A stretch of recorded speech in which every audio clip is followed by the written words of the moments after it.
Have you ever lent somebody money or given them money for that matter? And when you did them such a great favor, they never said thank you, no acknowledgement, no sign of gratitude, nothing. They just had an attitude where they were basically entitled to your money. And you're thinking to yourself, wow, look what I did for you. You can't even show me no type of appreciation. First thing, my name is Mel here at Team U Finance, where we talk about all things finance and we talk about leveling up and growing our money. All right, so you've lent someone money, not once, not twice, several times. And every time when you've lent or given them money, they never showed you no type of appreciation. In other words, they were very ungrateful for what you had done for them. They did this because they felt that you had to help them or you owe them something. But we have to look at it as nobody's obligated to do anything for you. If somebody wants to help you or they want to do something for you, it's out of the goodness and the kindness of their heart. You don't need to justify that to anybody. But again, some people feel that you should and you're mandated to do certain things for them. In this case, we try to figure out how we can help somebody who constantly expects things or expects money from us. We have to teach that person that, listen, I can't always be a source of income or a source of money for you. So they have to find alternate ways to get the money and the things that they need. So what would I advise that person to do? The person that's always borrowing or always coming to you or asking you for money. The person that has a sense of entitlement. In other words, build a relationship with your bank or your credit union. Now, how do we build relationships with banks and with credit unions? Well, first thing is a lot of people have their money going into banks. The bank gets the money. The bank uses the money to do other things. Bank lends the money out. Bank makes its profit. And you, the person that's sending your direct deposit in there every week or every 2 weeks, is not getting anything back for your money. So in a case like that, you have to learn to start building a relationship with your bank or with your financial institution. And how do you do it? You simply ensure that you have decent credit or you have that relationship with them where if you run into a bind or a jam, you can borrow some money from the bank. I personally think it's better to borrow from the bank than borrow from people that I know. When you borrow from people that you know, you're basically selling your dignity. It's like they know your situation, and 90% of the time, if not 100%, they're just going to make fun of you. Now, they might help you, but in the long run, they're going to be like, okay, here she goes again, or here he goes again. He's a low life. She's a low life. She's always borrowing money. He's always borrowing money. You don't want anybody to have that over you. Nobody. So in a case of going to the bank, if you ended up going to your bank or your credit union to make a withdrawal or to borrow some funds, nobody in the bank is going to make fun of you. Whereas if you have a relationship with them, you are a social security number and a customer that they know. Once you start letting that bank know that you're having your deposits come in, you're growing, you have a lot of, transactions done with them, they will or they can help you to borrow some money. Now, going to the bank is not easy as 1, 2, 3 to borrow money. In order for a bank to give you any money, they have to ensure that you're credit worthy and that, you have a good financial track record. What does that mean? You got to have a decent credit score. You got to establish some type of credit. Remember, you've already established a relationship with the bank by letting your direct deposit come into the bank. You're already doing transactions. The bank can always count on your money monthly or bi-weekly or even weekly to do their transactions. So why not utilize the service since you're already having that financial relationship? Now, to continue building the relationship, you have to basically establish the credit, as I said before. When you establish the credit, you do your multiple transactions, the bank sees that there's always something coming. They could basically rely on you. What is the first step in establishing that credit? And as I mentioned previously before, you need to get you an authorized user credit card. Get an authorized user credit card where you are an authorized user on somebody's credit card and is building up your credit profile.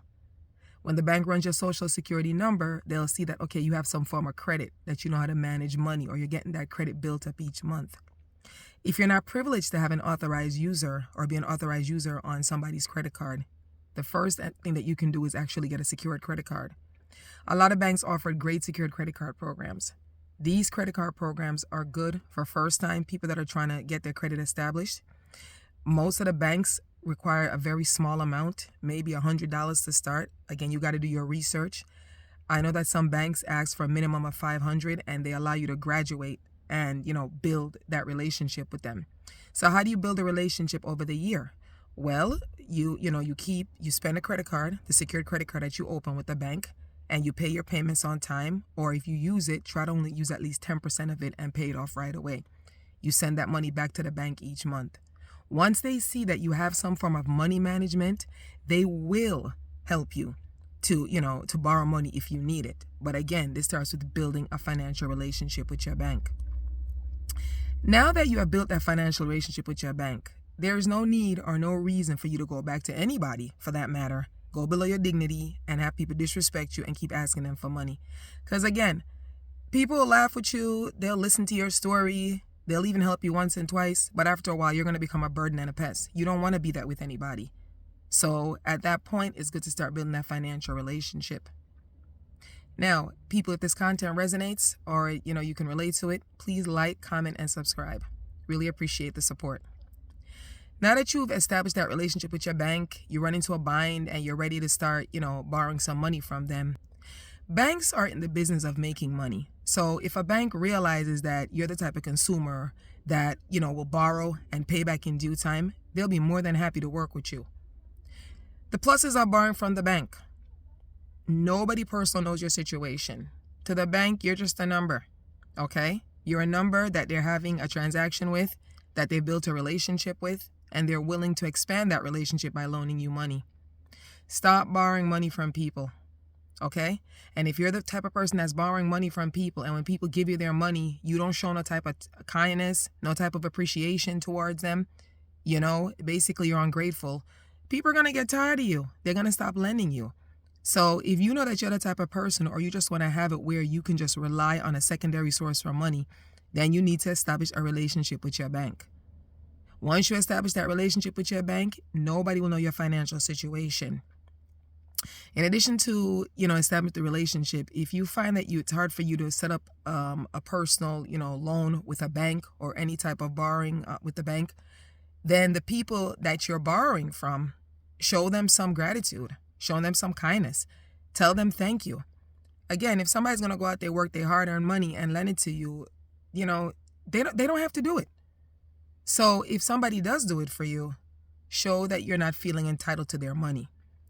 Having a sense of entitlement for something that you didn't work for is not the right way to go. Even if it's the bank, they would like to feel appreciated, because you know why how they feel appreciated? When they make that interest on the money that they loan you. There's something in it for them.